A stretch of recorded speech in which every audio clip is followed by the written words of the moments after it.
Good morning, everyone. How are you guys? It's Will, Mark, and we are joined here by our great friend Victor from Excited Atom Design. He is going to be going over some tips and tricks for us today on Illustrator and sharing a little bit of his knowledge and also giving you a brief understanding of what he's going to be covering at the Next Level Laser event in August at Grapevine, Texas. He's been to every single one of the conferences. He's taught at all of them. We are definitely blessed for him to share the knowledge that he has with the community. His teaching style just resonates with so many people. So if you guys Yeah. are interested in Illustrator, this is going to be the live to watch, and come out to the conference, take his class, learn a little bit more about Illustrator. But we're going to give you guys just a minute to jump on, say hello if you're here. But we're really going to try to jump into this because we have so much to cover today. Yeah. So if you guys, I don't want to assume that everyone knows who Victor is, but Victor, if you want to just do a quick introduction of yourself, how long you've been, designing, how long you've been in the laser business, and we'll go with that. Oh God. First, hey Jim. Good morning. Um, I started. God, I don't know a time when I wasn't designing. I got into designing very early back in the '80s. Um, Worked for advertising agencies. I worked for a font house, actually creating fonts back in the day when you had to load every single font that you wanted to put into your computer. Um, so yeah, my life with Illustrator started in '88 with Illustrator '88. So Wait, so were you, let me see, were we floppy disks back then? 14 of them, And we're talking the 4.5, yeah. four, oh, man, that's all. And then progressing on, I kind of got more into design, more into graphic design. Worked for a few newspapers and a magazine, and then I moved on from that, and I started working for a furniture company and designing and building furniture. They would build it, I would design it, and do CAD drawings for CNC and things like that. So then once I got out of that, I kind of moved on. I had my own woodworking shop in my garage, and I just enjoyed building. Um, Once I moved here in San Diego, of course, there's no room for a shop. So I decided to buy a laser, see what I could do with that. And that's where my laser journey started back in 2019. Yeah, it's been kind of amazing to see how far it's progressed and how far everyone has progressed. Um, you know, everybody starts at a certain point. Everybody starts someplace, and nothing thrills me more than when people come on either, my page, all of your pages, and they say, "Look what I made." Yeah. And our job is not to go, "Well, you could do better." That's not our job. Our job is to say, "Oh my God, that's amazing. I can't wait to see what else you can do." We have to give people room to make mistakes, to grow, to find their voice. I find my voice every day. Yeah. Just look at my Etsy shop. There's like a million different things on there. Um, And one of the many things I love about you is you're a great cheerleader. And I think that's kind of encapsulating what you just said, really, yeah. is you celebrate people's growth. And I really appreciate that a lot, including me. I love it. I told Will right before you came on, I thought, oh, I'm not going to tell Victor this. So here I go. I bring in a bunch of things I've been working on because I want to show Victor. Like, I feel like a kid going, Daddy, look what I drew, you know? But thinking back real quick to your journey, are you pretty much self-taught or as far as Illustrator is concerned? Illustrator, yes and no. Back in the day, 88, there were no Illustrator classes. Hmm. You had the manual, which was like this thick, and you learned by working with it. Then later on in my life, I decided I wanted to get degree. I wanted to get a degree, an actual degree, and I ended up getting 3. So I went back, and going back to school later in life really helped me kind of hone those skills even more. It wasn't that they were teaching me anything Hmm. that I didn't already know. They were teaching me things that I didn't know, like composition and, in my eye, why I do things the way I do and why does it work. So they would say, oh my God, that's great. Here's why. Because you're using this, you know, theory or this theory or this theory. So it could really help me with theory. That's great. I know when I think about my journey, I think it's Will and I talk about this constantly. There were several seasons where I was learning something, I knew specifically what I was learning. And at other times when I look back and go, oh, that's what I was learning. Mm-hmm. Right. I learn every day, honestly. There are new things every day. Absolutely. So, My whole, oh, I'm sorry, go ahead. no, you please. Yeah, my whole thing is, when I think of design, it is fully formed in my head, 3-dimensionally.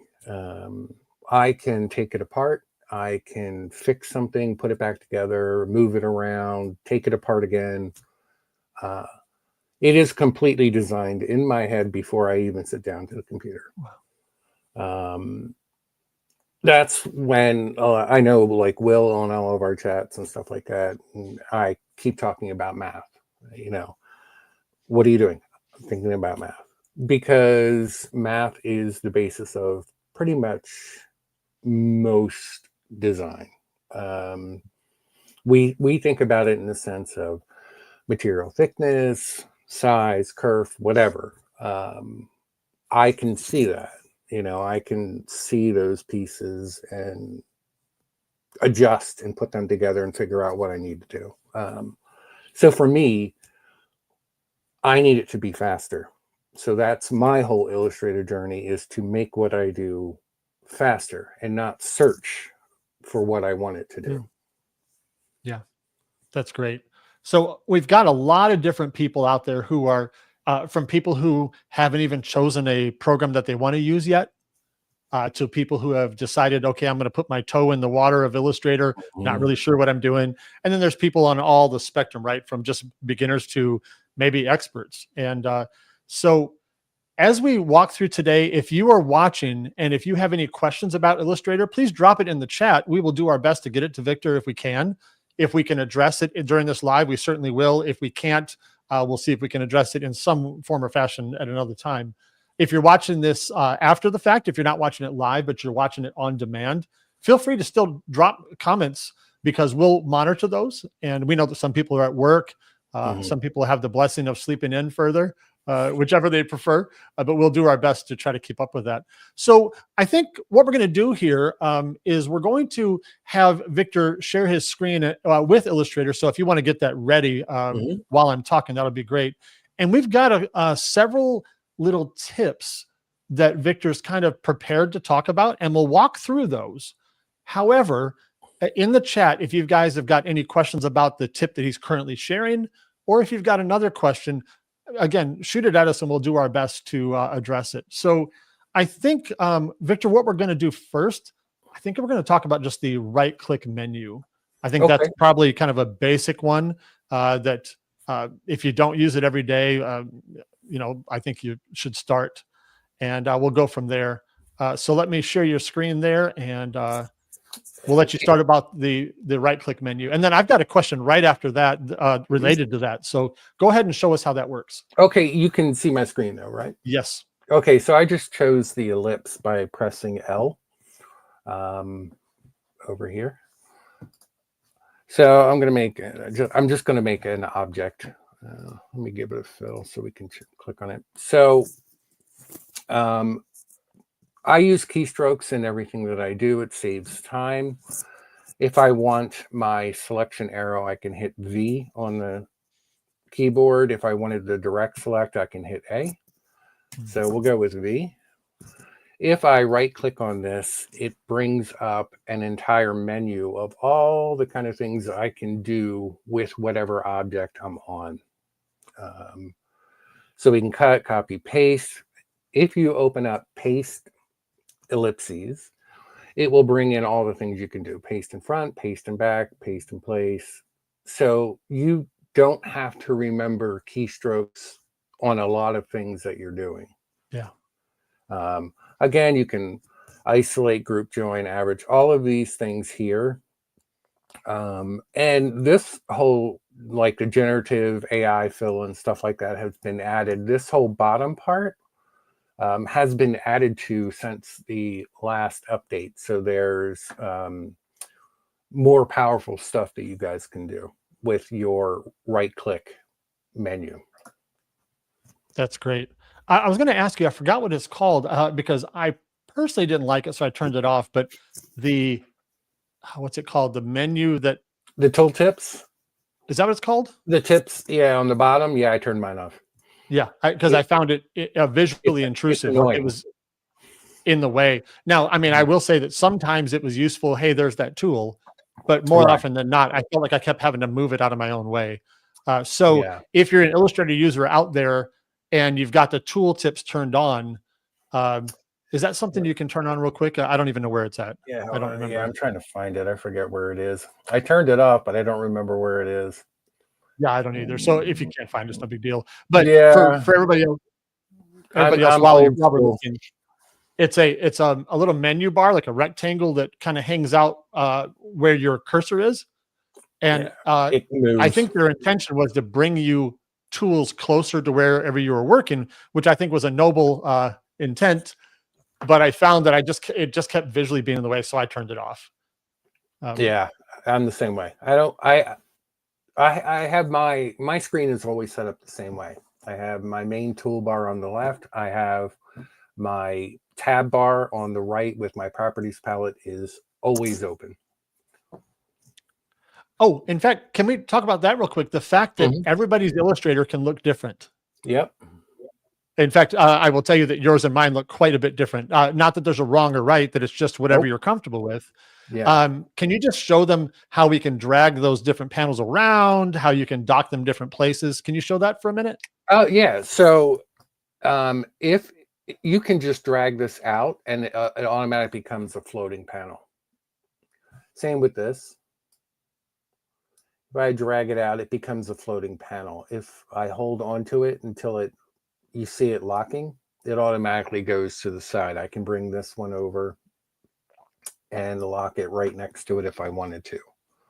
I like having these separated, but it doesn't matter. I mean, I can leave this here if I wanted to. It doesn't really matter to me. As long as I have access to my properties palette, I'm good. Yeah. Another thing that I love throwing things on the fly at you that we totally had a plan and then we hit live and here Mark goes running off on another thing. One of the tools that I learned, or the menus I learned to use a couple years ago, was the help menu. To where, like, if I couldn't find something, I'd click help and then type in, like, let's say I was looking for Pathfinder, just for sake of argument. And if I type in Pathfinder, and then if I roll over one of those, it shows me an arrow, right? Yeah. So I will tell you, if you're a beginner and you don't know where things are, this is super helpful. Yeah, and the best part about Illustrator is that chances are if you don't know something, somebody else does. So if you're looking for it and you don't know what word to look for, ask. Somebody else will definitely have that, have that knowledge to help you out. Absolutely. Yep. Hey, Will, do you want to grab that question before we go on? See what Victor says about Definitely. that. Let's throw this on there. This is a question from Kurt. What is the best way to learn Illustrator? I'm not a big fan of YouTube because it goes too fast and assumes you know all the shortcuts. I like pictures. Oh, yeah. See, that's because Illustrator is such a physical kind of program. Like you have to do movement in order for it to work. It sometimes is difficult to find ones that articulate the pieces in just photographs or graphics. But honestly, if you go through Illustrator and go through their the Adobe Illustrator help, they have a ton of videos geared towards every single learning type, and they have documentation, they have PDFs that will help you. I suggest starting there. I agree. And I would also say for videos, if you ever need to, I've hit pause, full screened it, backed up, so the pacing doesn't really matter because you can hit that pause button and back up anytime you need to, almost like a screenshot of sorts. Right.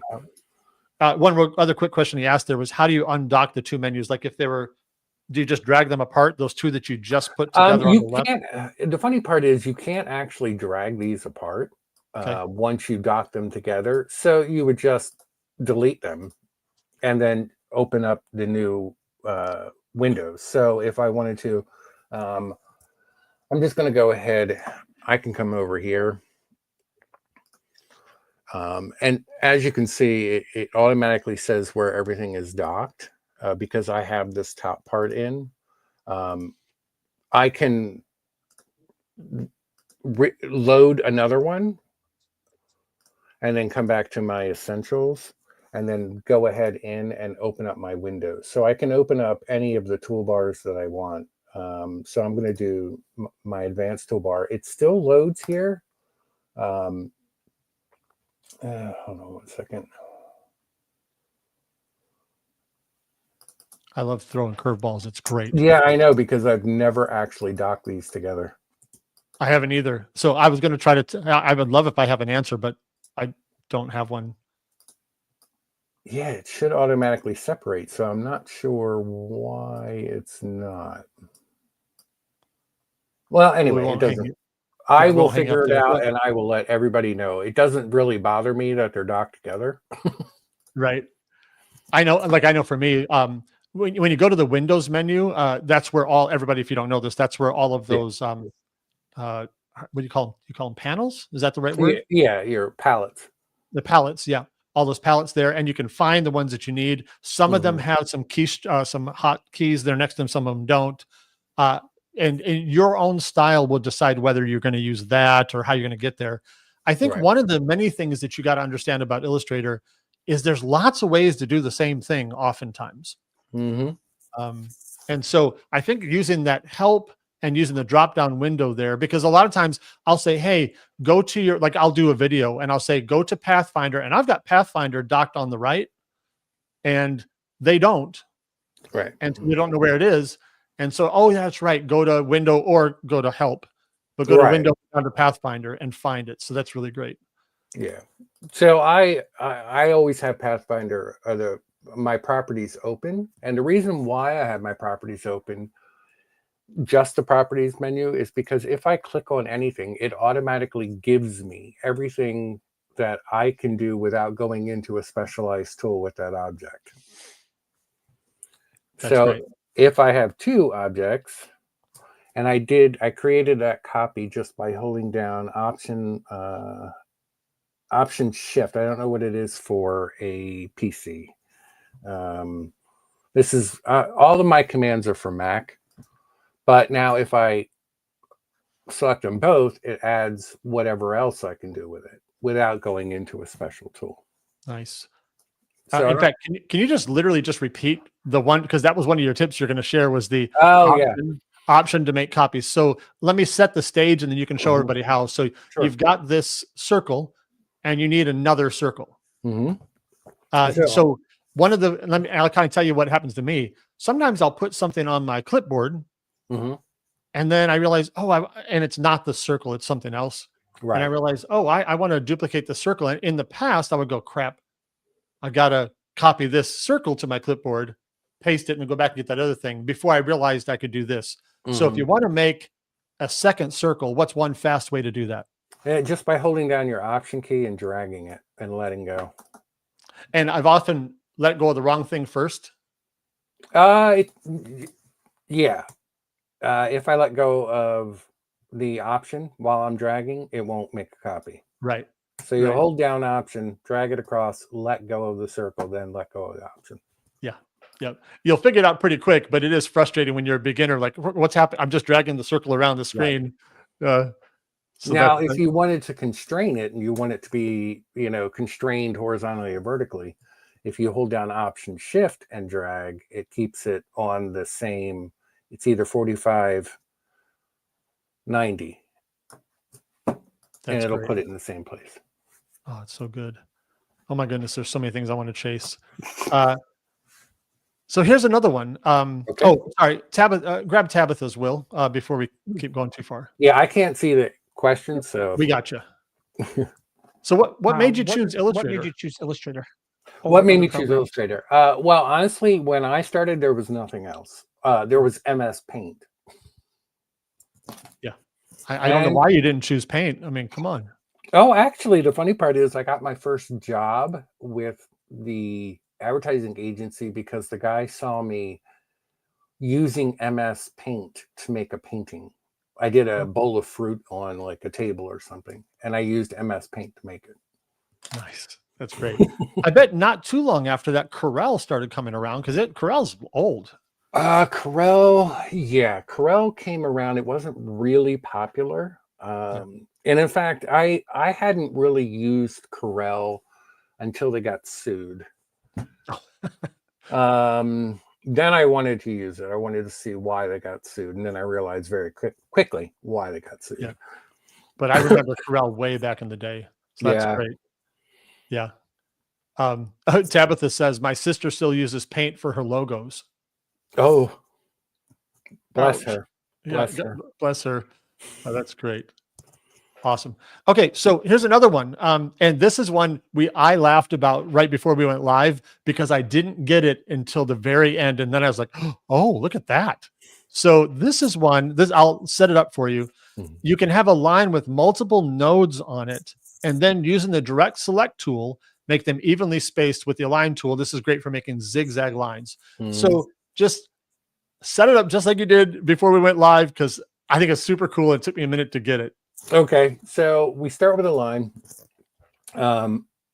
You can make the line any size you want. Just drag out a line, holding down shift to make sure that it's straight. Now, if I go in and grab my add anchor points, so I can hit plus on my keyboard or come over to the pen tool and grab it. So now what I want to do is I want to add anchor points on this line, and you want to make them odd. So don't worry about these outside ones, just worry about the inside ones. So I want to make them odd. So I'm going to add 7. I think it's 7. Yep. So it doesn't matter where you put them on the line. So now if I go into my direct select tool, or A on your keyboard or up here, and I just select those inside nodes, these anchor points, come down to my align tool and separate them. So now that they're separated. Now, if I wanted to use this entire line, I could go in and drag this node out to here, select them again, center them. Now they're spread across that entire line. So anywhere that you select them, it will space them out. And what I'm using is my horizontal distribution centers. So it's this one here. That's great.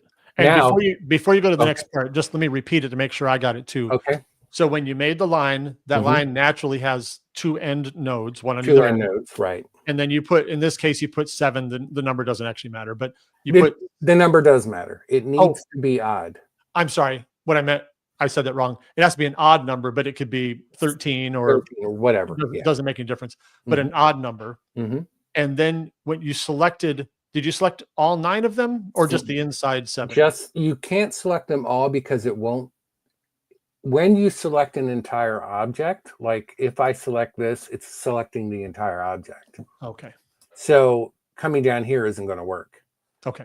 But if I only select the insides, now I can space them because it's no longer looking at the line as an object. It's looking at the nodes as the objects. Perfect. And so this is the part right here where, to be honest, when he was teaching it earlier, I thought, yeah, well, I mean, okay. And then this next step, I was like, oh, so we kind of buried the lead. Here is what you can do with something like that. So go ahead.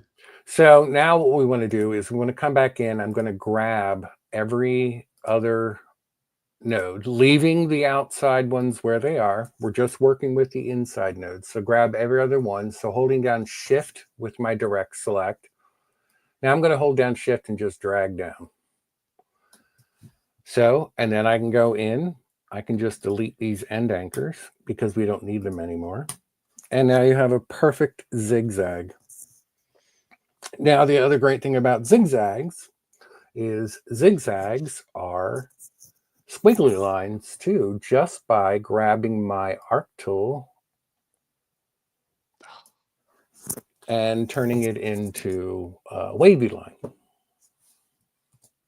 So no, I'd rather take several hours to make that. That I'd prefer to take forever. Yeah. So now, again, this is great because now we can just drag copies to get, you know, a really cool herringbone pattern if that's what you wanted. You just did what I was going to ask, didn't you? Did you just evenly space those? Yes. Can you just do that again real quick? Like pull them really oddly far apart. I'll start from the beginning. So Option Shift, drag up because I want to keep them in line. I don't have to, but so if we do that, put them on the board, just grab them all.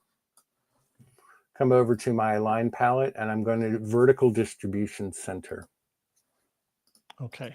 And so it just centered them between the first one and the last one. Like you use that. Okay. Whatever the two outside ones are. Oh my gosh. It's almost like they made this on purpose. Oh, you think? Yeah. Well, and the funny part is the tools are there to do a certain thing. How we use them is the real beauty of Illustrator, because if you have a tool that does something and you need something else, you can use that tool in conjunction with something else to make it happen. Yeah. So good. Hey, Will, I'll just kind of put you on the spot here. Do you have any questions about this kind of thing? I know you don't use Illustrator much, but is this all making sense for you? And can you see any uses? Yeah, I was thinking of one thing that with that itself, where you said when you select all of them, it's evenly spacing them between the outer ones. If you want to set a distance, say I wanted all of them an 1/8 inch apart, how would I go about? Is that something that's obtainable to say I want all of them spaced this far apart? Well, see, in here, we can distribute spacing. So if I come down to here, the problem with distributing spacing is that unfortunately sometimes it does not work when you're dealing with complex things. What I would do, rather than do it that way, to make it quicker, is I would go into my transform. This is a little advanced, but just follow with me. If I go into my distort and transform window, I can, if I look at this, I can already tell this is the height of it is 0.56.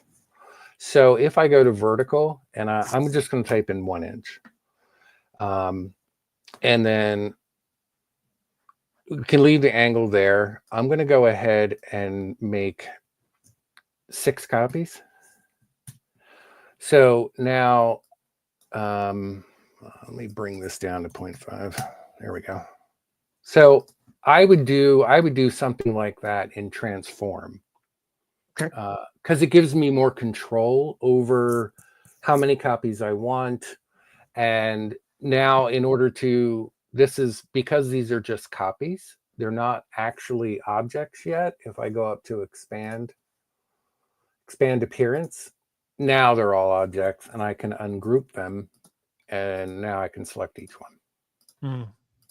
Perfect. So, and also this, I mean, it's a great way to kind of learn your transform tool just by doing something like this. Transform is a really not the transform that you get from here. So this transform is different than the effects transform. Just remember that.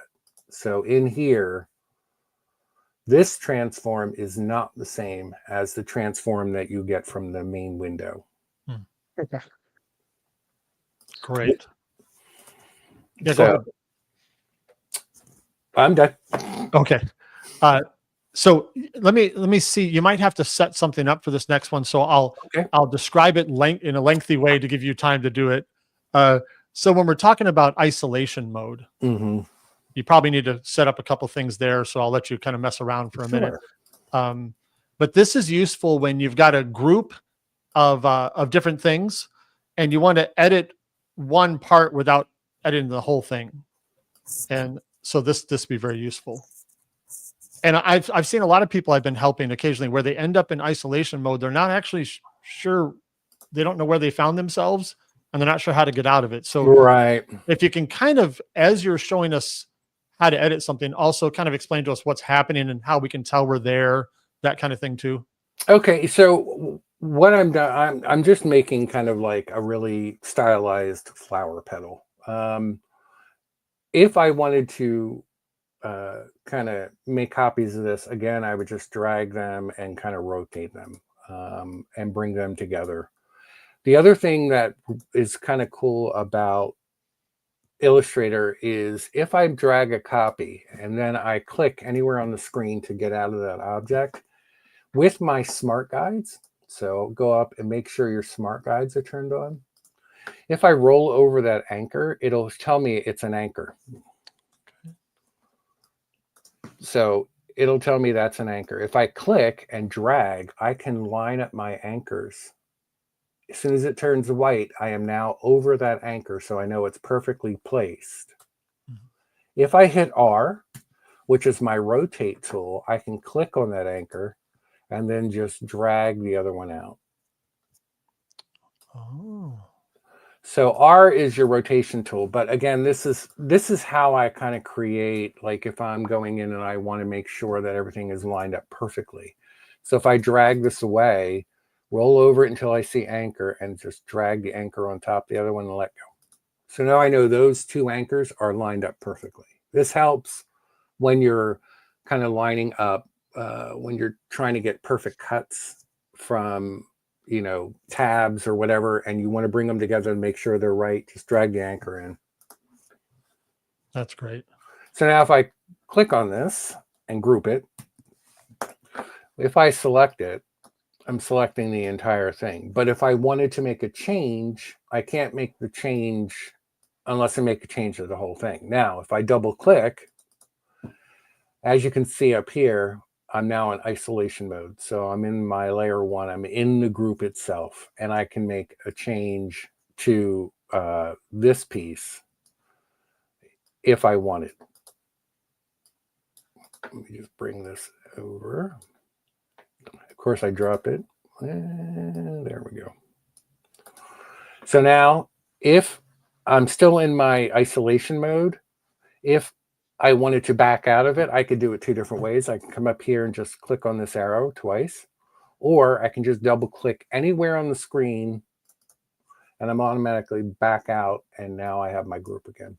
Yeah, it's still a group. You've never ungrouped it. Right. And this is great when you're working with text. If you group text and you want to make a change, like you've already outlined it and you want to make a change to one letter, but you're grouping the whole text so it stays in one space.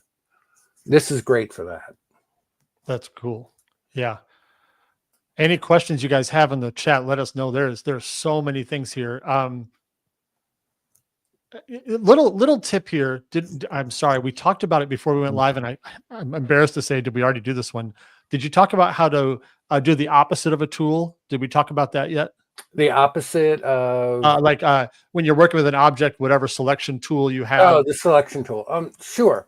That's really easy to do. So if I'm in my selection tool, my main selection tool, or the black arrow, if I hold down my command, I think it's Control for PC, it will give me the opposite selection tool. So now I can go in and play around with nodes. And then if I let go of it, and you have to hold it down while you're working. If I let go of it, now I'm back to my other selection tool. So just for clarity, that's just a faster way to get there. Technically, you can go up to the left, Right. click the other tool, come back over. Right. Or you can hit A, or you can hit V. It doesn't matter. A or V. A is your direct select keystroke, and V is your selection keystroke. That's really great. Well, so yeah, I mean, honestly, I use it a lot when I'm working, when I'm going in and trying to delete nodes.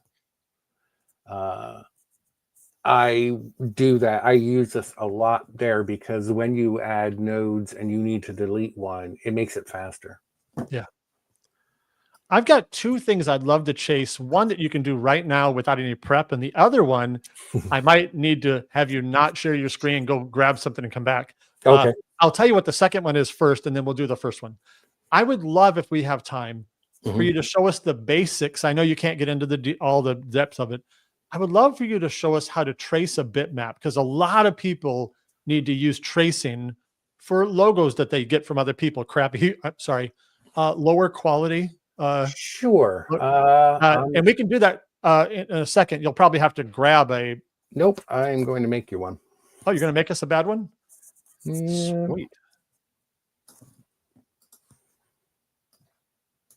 And I'm going to teach you something else. If we use Command J with two different objects, two lines, it will, hold on, I need to make one more copy. If we use Command J here and just join, if I hit it twice, it'll automatically connect those two lines. Doesn't matter what line, two lines they are, any endpoints, it's going to connect the most outer right and the most outer left. So let's grab some text.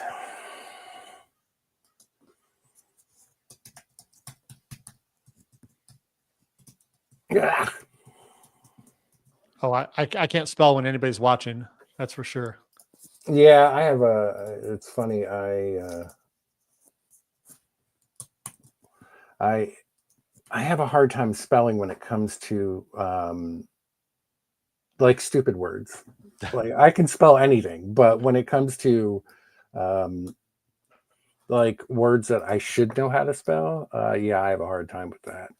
Man, I'll tell you real quick. Years ago, a long time ago, somebody in a bookstore, I saw a book that was a gift for graduates, and they called it Congratulations.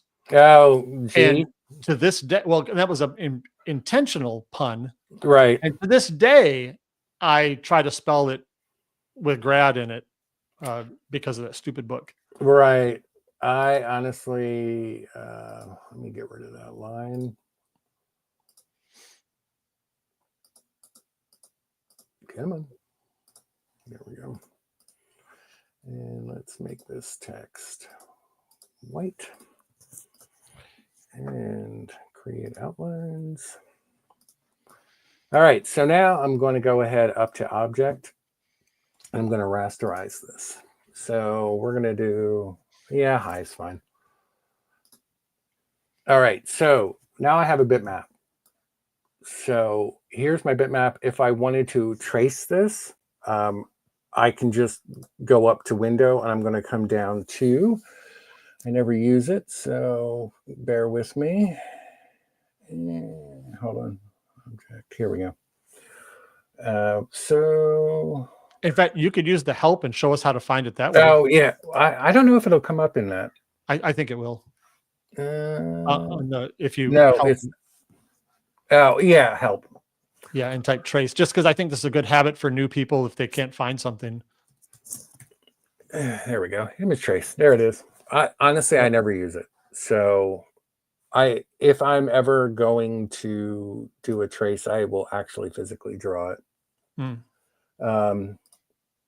Okay, so here's my image trace over here on my left. So right now, I have it set up with preview. You can't really see it, but it has already traced that. Um, the other thing that I want to make sure that I do is when I open up my method, you kind of want to go in here and make sure that your paths are all set. You have good corners. If you kind of slide things back, you can kind of see how the corners are. You may not be able to see it because it's so stark, black and white. But you can definitely change the way that an object looks. You can increase the amount of anchors that it has, which I don't always suggest that you do. And your options, you want to snap curves to lines. This works well when you're working with something that has like text and things like that. It doesn't necessarily need to be on, and you can play around with that when you're working with an image, like a photograph or something like that. Yeah.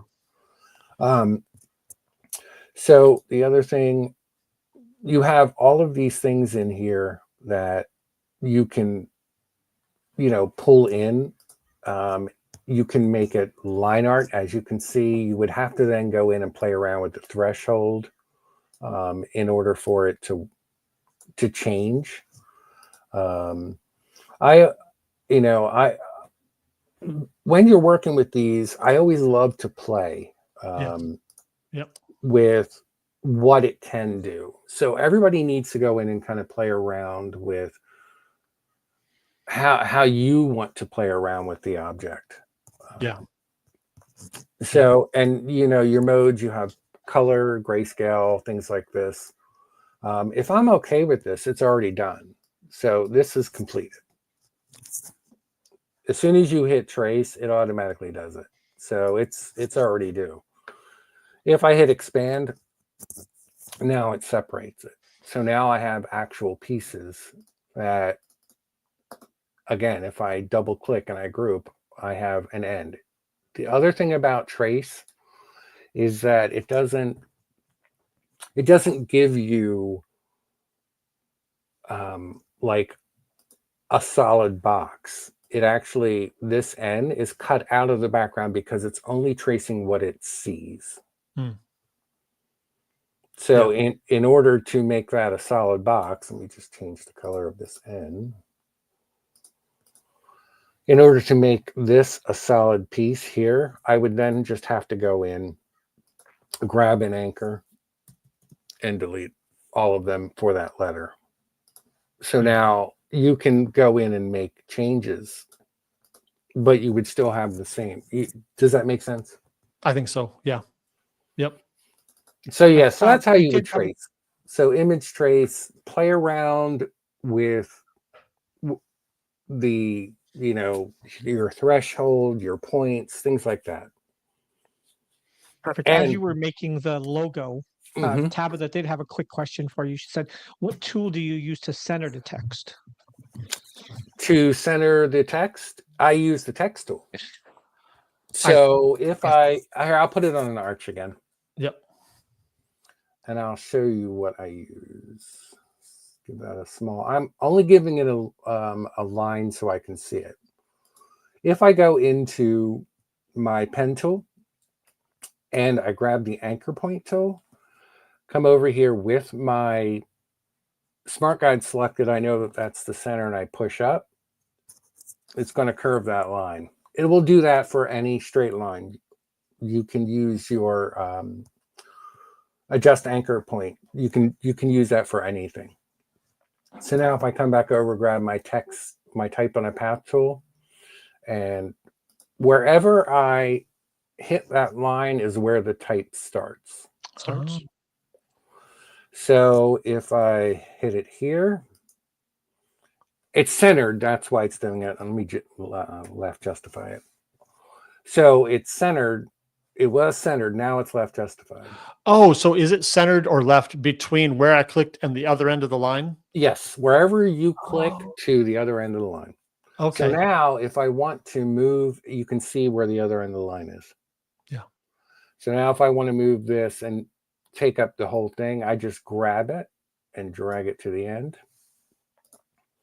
Now I can go ahead and center that text. So, and you just use your center, your paragraph. I feel all of that, man. I feel you completely. Yeah, I don't know why all of these are opening. So there, you can see it's centered. Yep. Left, right, force, which is kind of fun. Yeah. Tabitha, is that what you were asking? Let us know in the chat if that's what you were asking. That's great. Man, this time has gone quickly. We got about just under 15 minutes left. Wow. I know. We've got a few more ones that you had prepared. And Will, again, I'll ask you as a non-Illustrator person, what are some things that you, Will, as a laser owner, think that you might need to know when it comes to Illustrator? I'll put you on the spot there.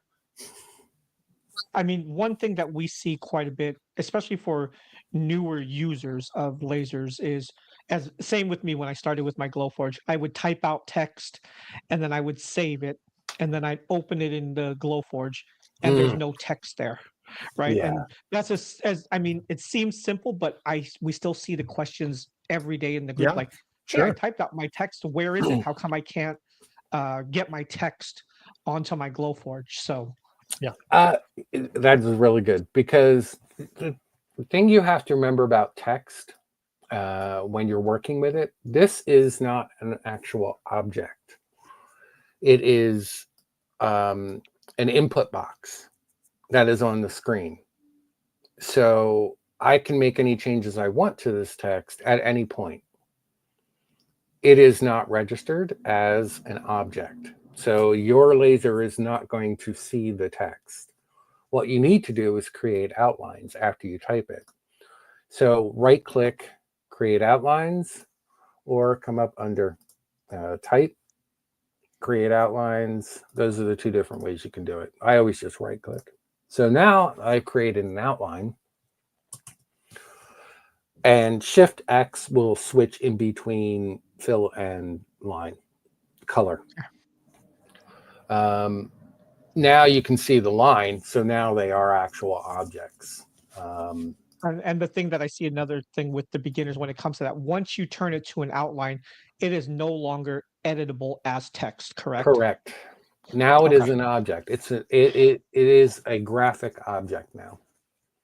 So Would you I go always ahead? tell, sorry. Would you go ahead and type out something else in a cursive? Because I want you to show us how to Weld. union that together. Yeah, or Union, weld. Yeah, depending on what program. Yeah. Unite. Sorry. Yeah, we were talking about that the other day, weren't we? I use so many different programs, I forget what some of them are called. I'm trying to find a good typeface that actually works well. I have. Well, and actually the one you have on the screen now, because whenever, like, let's say you typed your name, for example, the V is almost never going to be connected, the capital V. Right. Typically. And so that's another thing that people may need to deal with. So maybe intentionally choose one, because most of the first capital letters are not going to be connected. That's pretty normal. Yeah. So here, I'll type out my name. Yep.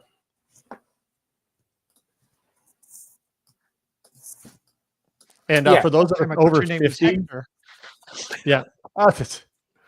For those of us over 50, if make it as big as you can, that's awesome. I'm sorry, I'm talking about me. How's that? That's great there, son. Okay, so I know that you guys had talked about this with Michael last week, or the week before, about the dot and connecting these. What I would do normally is I'm going to turn this to outline right now. I don't like it when we take the dot and drag it down and have it connected to the eye body. I would find a way to connect it through the use of something else. So in this case, I could drag the V over until it connects, but then we have a problem here. So then my other thought was I can take this T and drag it out. And the way to do that is just by grabbing my direct select. I'm going to highlight these two. Yep. And I'm just going to drag them across. Now, as you can see, it doesn't really look the same way as the other one did. So I can just go in and I can play around with, I want to make sure that my arc is following through all the way to the end of that T. Yeah. So I just grab the anchors and drag them down. So now if I select them, now that T is connecting that I in a better way than just dragging this down on top of that. I love that. And that's not one I've considered. I think that's really cool. Now, you don't get lucky that all the words have a T in it, but Right. I've never thought of that. And I think that's really great. I'm going to ask if you can do something. I've never tried this and I don't know how complicated it is. The right bar of the V, I wonder how hard it would be to increase the slant of it until you catch the I. Oh, this here? Yeah. Okay. You know what I mean? Leave the left out. bar of the V where it's at, you know, and just open up the V a little more. And I want to tell everybody who's watching, every one of these options works sometimes really well and sometimes not very well, depending on the font and the look of everything, right? Right. So if I'm just selecting the top because there are no other anchors between up here and the base. So now if I just kind of drag this across. And you could even cheat if you had to cheat the dot a couple pixels over, I mean, you could do that. Yeah, I mean, I could leave it here. Yeah, I mean, there's a point when you get outside of the eye where it doesn't. Oh, that's interesting too. I didn't think of that. And you know, you can get it closer, right? Right. So now, if I want, in order to get this eye separated, it is a compound path. So I need to come up and release that compound path. So now I can cheat my eye over. A couple other things I've done is I've made the dot just a little bigger, not a lot, but just a little bit so it reaches it. You know, so there's different things you can play with. Sure. And now the last thing I'll say about this one is it looks connected, but it's not yet. Nope. No, if I roll over each one, you can see where they connect over each other. And this is where if you do outline mode, you can see it really obviously, right? Yeah, yeah. Let me pull that up. Now you can see this is what the laser sees. Mm-hmm. And so a lot of people individual letter. Yeah, Will, we've both done that where we've cut something and gone, oh, holy crap. Right. Right. So the other thing I would do too, I mean, and this is again, if it's something that you can do, I kind of move these letters closer. Yeah. I want more. My kerning is a little off, but when you're talking about cursive letters,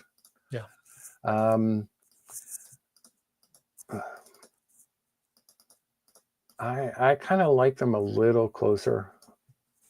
I don't like that stretched out look. The issue with the R is because it comes off the O. Yep. I can actually get rid of those and move that in. I won't do that now because it's time consuming, but I kind of like them when they're a little closer. So now if I select them and then I come over to my Pathfinder in my properties palette and I hit Unite, now it's all one piece. Very nice. Very nice. I would probably put a line across here to connect that V a little better, unless I was putting it in a box or something like that. One other thing I do, it won't look great with this particular name, but I think the principle will work. If you go ahead and undo so it's not connected again, and I will occasionally, like again, bad example, but let's say I wanted to take the I and basically have another curl going back toward the V as though it was like this.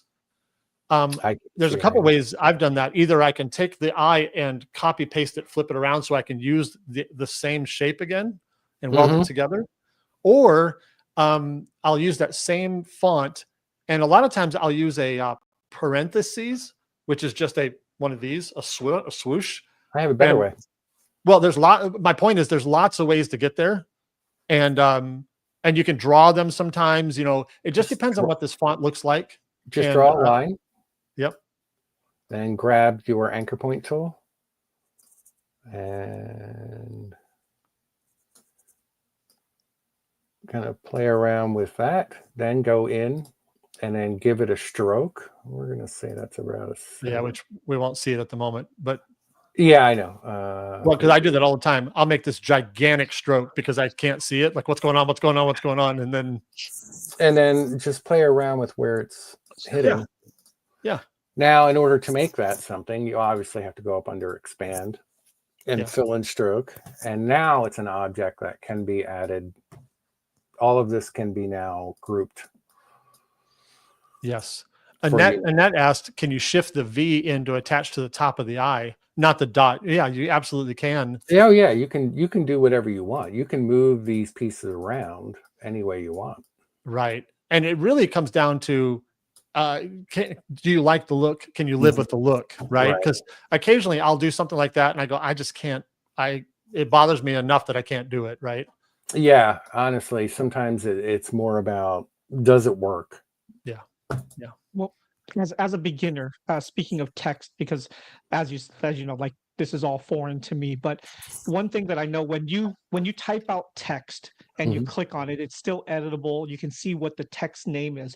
Once you convert it to a path, you can no longer, when you click on it, you won't know what that font is, right? Because I hear that a lot too. Right. I made a file, I typed something, I converted it to outlines. Now I'm going back and I want to replicate or type a different name with the same font.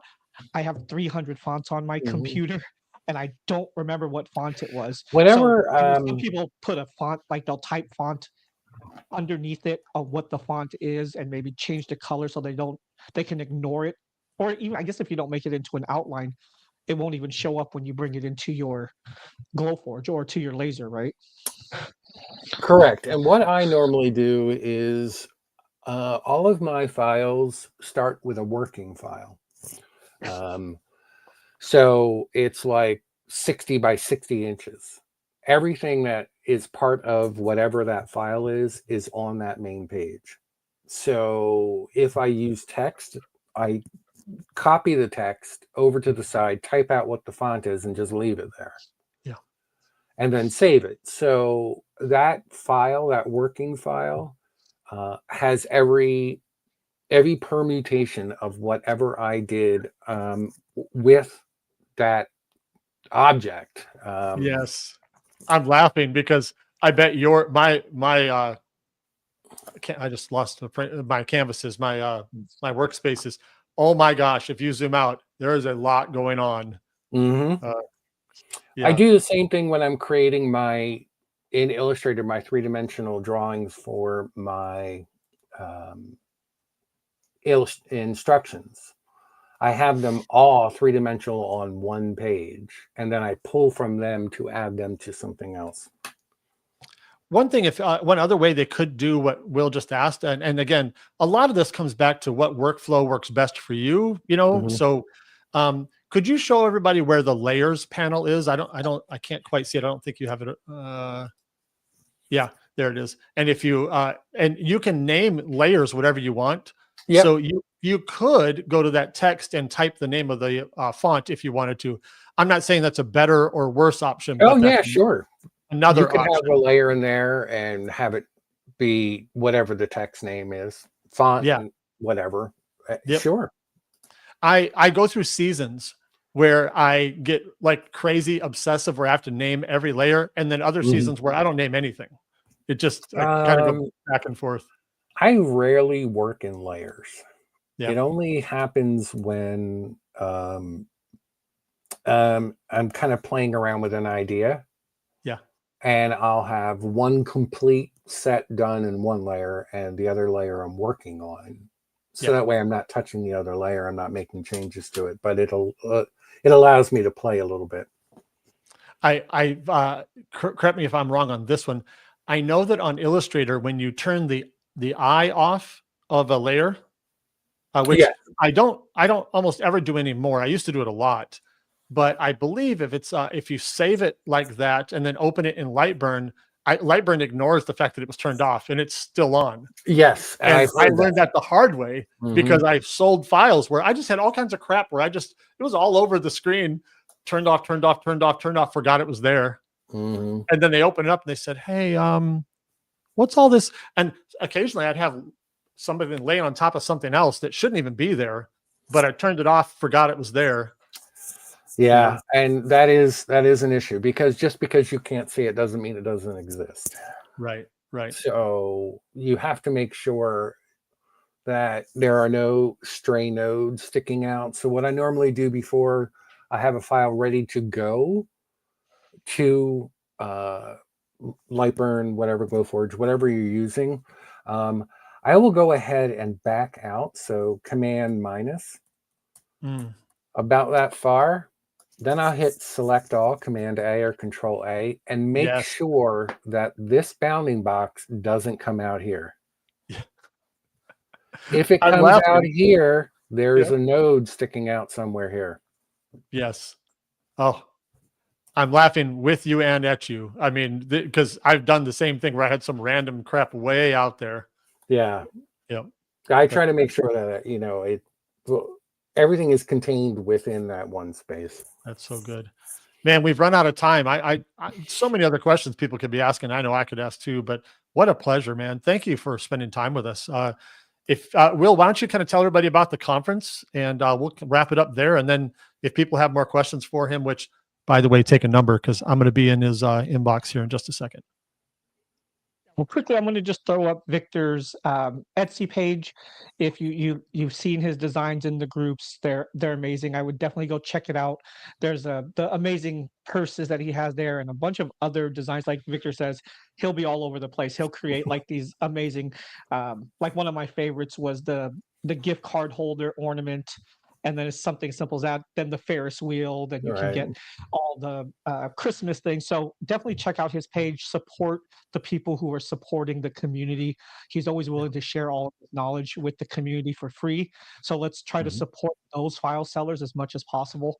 And check out his Etsy page and his group, Excited Adam Designs, on Facebook. Yes. He shares a ton of things in there. He does a bunch of lives on Saturdays a lot of times. So if you want to learn a little bit more about design and learning more about how the mind works in coming up with designs, I think that's where his expertise really stands out. For all of you guys, he's going to be one of the teachers at the Next Level Laser Conference in Grapevine, Texas, August 28th through the 30th. nextlevellasерevents.com. Get tickets. There's still hotel rooms available at a really good rate. Amazing venue. We have 24 to 25 amazing teachers who are going to be there and share their knowledge. Victor is one of them. And just to note on that, I have a ticket I haven't given away yet. So yes, I was waiting until June to give mine away. I will start this week, and I will put out what is expected of you to win that ticket. Excellent. Perfect. And Will, you said hotel rooms. I want to mention this. I want to mention this to everybody too. The link that we have on the website, nextlevellasерevents.com, use that link to get your hotel tickets because it is significantly discounted. So don't make the mistake of getting your rooms through some other venue or some other platform, because this is a lot cheaper. Make sure you do that.